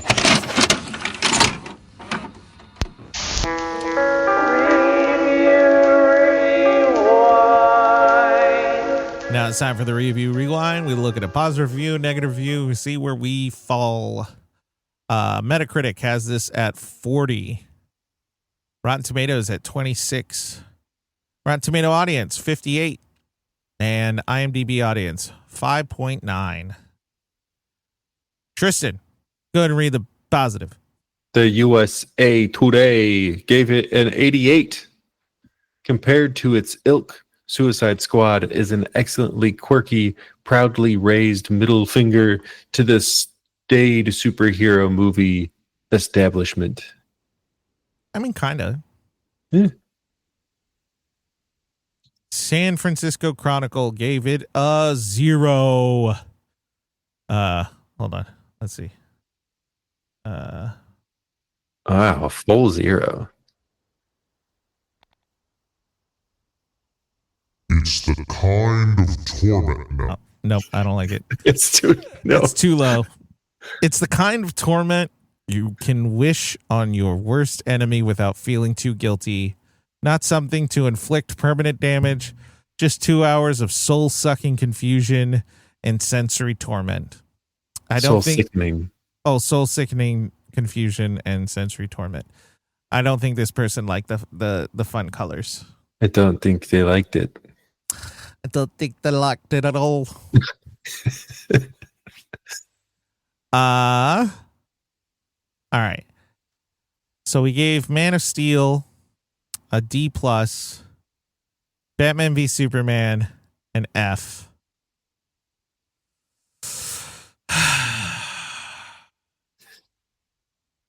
I don't know, man. Because even like a C- feels too high. Yeah. But I liked it more than Man of Steel. So I don't know how I feel about giving it a D+. But hey, it's probably a D+. Like I feel like it's a D+, but a higher D+ than Man of Steel. Yeah. Like, yeah. It's like Man of Steel is I don't know, like a 67.8. And Suicide Squad is like a 69.6. I feel like Man of Steel, there was nothing that you really could have done to the story that they made to make it better. You couldn't have fixed it because it was from front to back a complete misunderstanding of the character. This movie, there are things that could have been done with the story that they had, with the characters that they had, to make it better. That could have absolutely fixed it. Mm-hmm. That you could have had like a C+ movie. Mm-hmm. I stand by the first time I watched this in 2016 or 2017, whenever it was that I first watched it, that you could just re-edit this version of the movie and have a better movie. I agree. I fully agree. And that's why I think it's like the edit is what drops it down. Mm-hmm. Like the edit is thoroughly what drops it down. But the pieces are there. Like it really could have been much better. Yeah. Man of Steel, like we said, it felt like there were like 5 different writers and then they just squished it all together. Mm-hmm. And then Batman v Superman is just like the whole story is bullshit. Like it sucks. Mm-hmm. And I feel like I can say that more now that the new Superman is out, because it's like, oh, someone understands the character. This is what it could be. Oh, yeah. Okay. Oh, you have a movie with a lot of different characters, but this is our first introduction to them, and it's a little convoluted. Oh, but you can still kind of tread through the chaos and create something that makes sense and something that you can connect to. Oh, it is possible. Oh, okay. Then yeah, Man of Steel is dog shit. Like, period. Batman v Superman, awful. I don't even want to think about Justice League. I just, maybe he did good in his first few movies. He is talented in the visuals and the vision he has for something. But Zack Snyder is not a good storyteller. He's not a good storyteller. And not only that, I don't think he has good comprehension skills as far as a story goes. Like, I don't think when he reads a story, he's reading it correctly. Mm-hmm. You know, like there's those people who are out there who watch Star Wars and genuinely go like, yeah, the Empire rocks. It's like, no, they're the Nazis. They're the bad ones. They're the evil ones. You can connect it to yourself in a way of like when George Lucas was writing it, he was talking about Vietnam and sorry, folks, the Empire was the U.S. and the rebels were the Viet Cong. Like, I don't know. Is that the right word? Is that insensitive? Now it's just giving me companies. The Vietnamese people were the rebellion. They were pushing back against this empire. And maybe that's what people see. But like I follow right-wing media. I follow all of that stuff. And like Alex Jones sees himself in Darth Vader. He sees himself in the Empire. And he thinks he's the good guy. And it's just a thorough misunderstanding and inability to comprehend the story at hand. It's a lack of comprehension. And I think if we're really in this world where, you know, reading skills for people has declined, I think reading comprehension and like story comprehension might be down if we're in this place where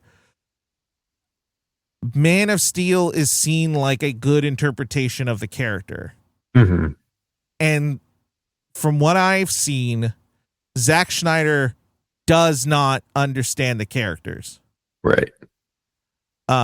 He just doesn't, he has no comprehension of what they are. This movie felt like it understood it more. It understood the assignment. It may have, like, you can understand the assignment and still not do the best job. Ayer understood the assignment. Yeah. Well, I mean, we had a minute, maybe 2 minutes of Batman in this movie. And it was a better Batman. It was 1,000 times better than anything in the previous movie. Like it was what you would expect Batman to be. Yeah, it was a well understood interpretation, or like, sorry, a well delivered interpretation of the character. Because the thing that made me kind of fall in love with Batfleck and enjoy him as a character is, I don't want to do this in front of your daughter. Or do you want to do this in front of your daughter? Like, he gave him the chance. He gave him the choice. And even when he did, he wasn't trying to like beat the hell out of him. He was just trying to subdue him. Yeah. With Harley, he was giving her a chance. Like he saved her. The Batman from the previous movie would have let her die. Yeah. Or would have branded Deadshot and branded his daughter too. You know, like, I don't know. David Ayer is known as a fan of comic books, particularly DC. So like, I think I remember that when this movie was coming out, and it felt like he did his homework and he did a good job with it. Like each character felt like it. They lack development. Absolutely. And then there's a cohesion throughout the plot, throughout the story that is missing, but there was no character that I was like, wow, this guy doesn't freaking get it. You know, Katana's the only one that you might be able to make that argument. And it's just because she just felt thrown in. Yeah. But even so, her little like flashbacks and her scene, like crying with the sword and everything like that, there was a lot of empathy for her, even though we didn't know that much about her. Right. Great. You did the job. David Ayer, if you want to come on the show and talk about it, we'd love to have you. But yeah, of the 3 DCEU movies we've seen, this one was the best one. Yeah, arguably. Which is, who would have thought? Which is such a weird thing. Anyway.